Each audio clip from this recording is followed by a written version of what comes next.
En bref, monsieur le maire, Bonjour, monsieur Absi. c'est bientôt la fin de l'année scolaire. Oui. Enfin, il faut quand même d'abord que les jeunes pensent à passer leurs examens. Alors, depuis 4 ans, pour la réussite scolaire, vous avez développé une série d'initiatives pour les enfants. Je pense à l'éveil culturel, le passeport, je pense à l'aide à la lecture. Et en 4 ans, est-ce que ça paye? Est-ce que vous avez des résultats? Est-ce que la réussite éducative progresse? Alors, moi, je crois qu'il y a des aspects très positifs au travers de ce que nous avons mis en œuvre. Vous parliez, par exemple, de l'éveil culturel. Eh bien, je viens, samedi dernier, de remettre les prix du Grand Prix littéraire.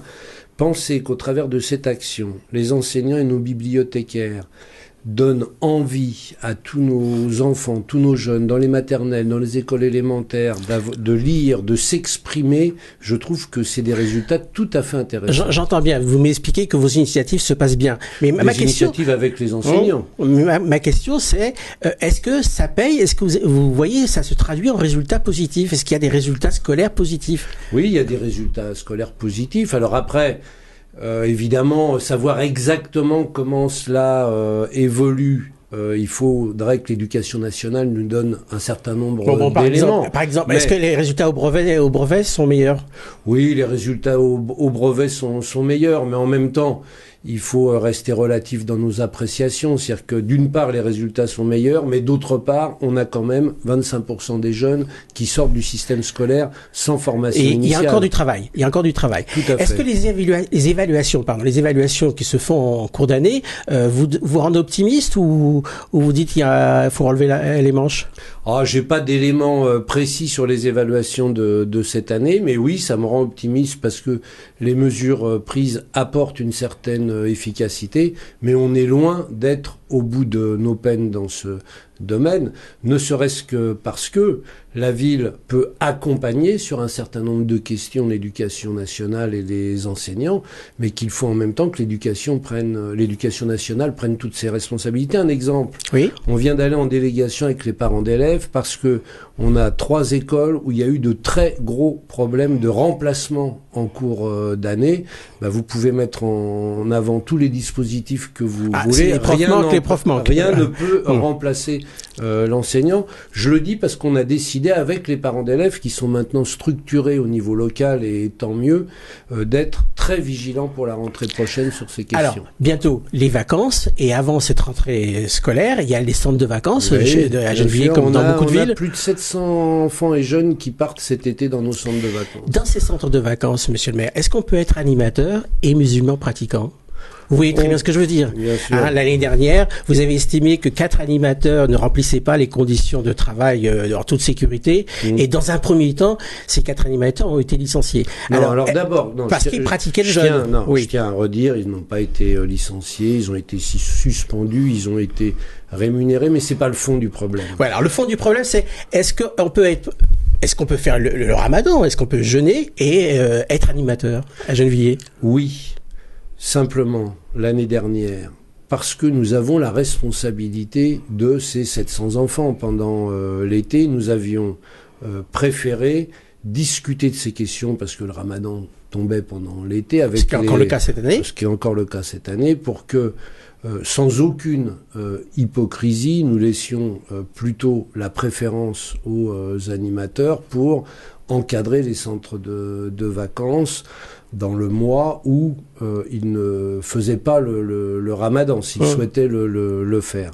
Cela est apparu, et je le dis avec une certaine solennité, parce que c'était l'objet d'une réflexion dans l'équipe municipale et pour le maire. Cela est apparu comme discriminatoire vis-à-vis de ces animateurs. On peut le comprendre. C'était pas notre objectif, mais on peut très bien le comprendre, et on l'a admis. Et on a rectifié le tir pour cette année, je le dis parce que, objectivement, je reconnais que nous nous sommes trompés. Ça veut dire que dans le contrat de travail, il a été modifié cette précision qu'il faut éviter le jeûne? Tout à fait, ça a été retiré du contrat de travail et on a pris la question autrement. C'est-à-dire, plutôt que d'avoir une attitude qui pouvait être interprétée par ces animateurs comme discriminatoire, en retirant ces éléments du contrat de travail, nous mettons les animateurs devant leurs responsabilités, c'est-à-dire qu'ils doivent assurer à la fois la sécurité, mais aussi l'ensemble des activités toute la journée, et c'est un engagement individuel de leur part. Vous continuez à penser que faire le jeûne, c'est s'affaiblir et pas être dans les meilleures conditions pour travailler? Eh bien,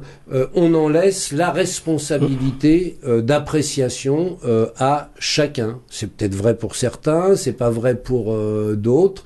Ils en ont la libre appréciation, mais ils ont aussi la responsabilité de tenir pleinement leur travail pour lequel ils sont engagés vis-à-vis des parents et des jeunes. Imaginons, monsieur le maire, que j'ai quelques années de moins, quelques décennies de moins, je suis un jeune qui cherche à être animateur, j'ai un poste chez vous, je vous croise, je vous dis merci, je suis animateur au mois de juillet, et je vais faire le ramadan. Vous allez me dire quoi?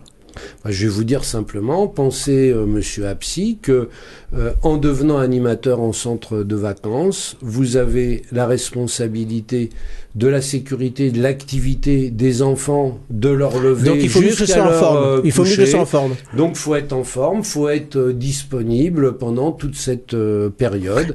Donc, mais allez jusqu'au bout. Vous lui dites de faire ou pas faire le ramadan? Ah non, ça c'est son choix. C'est son choix. Il n'y a pas d'ambiguïté là-dessus.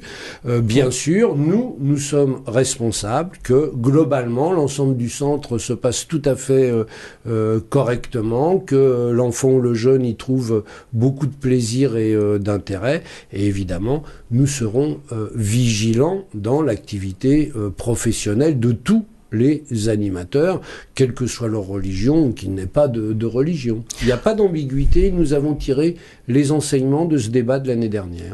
Nous passons à la question de l'habitant. Est-ce qu'il y a des aides qui sont mises en place pour les jeunes, pour avoir des stages, pour les emplois? Question très claire. Oui. Pouvez-vous aider les jeunes qui recherchent un emploi? Dans un certain domaine, oui. C'est difficile. Lesquels dites Alors, tout de suite. par exemple, dans un domaine très spécifique qui est celui du développement du commerce à Gennevilliers. Pourquoi? Parce que, par exemple, quand a été installé l'espace commercial des Chantraines, mais c'est le cas aussi, par exemple, l'année prochaine pour l'installation de l'espace de la Bongarde qui est sur Villeneuve, puisqu'on travaille de manière intercommunale sur ces questions. Pour aider des jeunes Gennevillois. Aider des jeunes à rentrer. Autre domaine. Par contre, pour donner un élément contraire, quand Thalès vient s'installer à Gennevilliers avec 4000 salariés, d'abord il vient avec ses salariés, donc il ne crée pas d'emploi, contrairement mais vous à m'avez dit lors d'une émission que ça pouvait être profitable 10 ans après. Vous m'avez dit expliquer ça. Absolument, ça va attirer évidemment l'ambition de nos jeunes, leur formation, etc. Mais c'est pas d'un même rapport immédiat que quand il y a du développement commercial. Et puis il y a aussi quand même les initiatives que font la mission locale ou le PLI. Par exemple, il y a quelques jours, je participais à une de ces initiatives où des jeunes ayant fini leur formation étaient mis en réseau avec des entreprises locales qui cherchaient du recrutement local, et ça s'est traduit par des engagements. Et maintenant, la question subsidiaire, c'est simple. Qui se cache, regardez bien l'image, et qui se cache, la question est la suivante, qui se cache derrière le masque de Monsieur Carnaval? On a mis un masque à la place du visage, c'est Monsieur Carnaval. Alors, à votre avis... Je me reconnais, monsieur Absi. Vous voyez, c'était le premier carnaval de Gennevilliers. C'était pour le 700e anniversaire de la ville. Et comme en réalité, le 700e anniversaire, c'était le 700e anniversaire de la création de la paroisse, on a lancé à l'époque le carnaval. Vous remarquerez que j'avais un petit peu moins de cheveux blancs.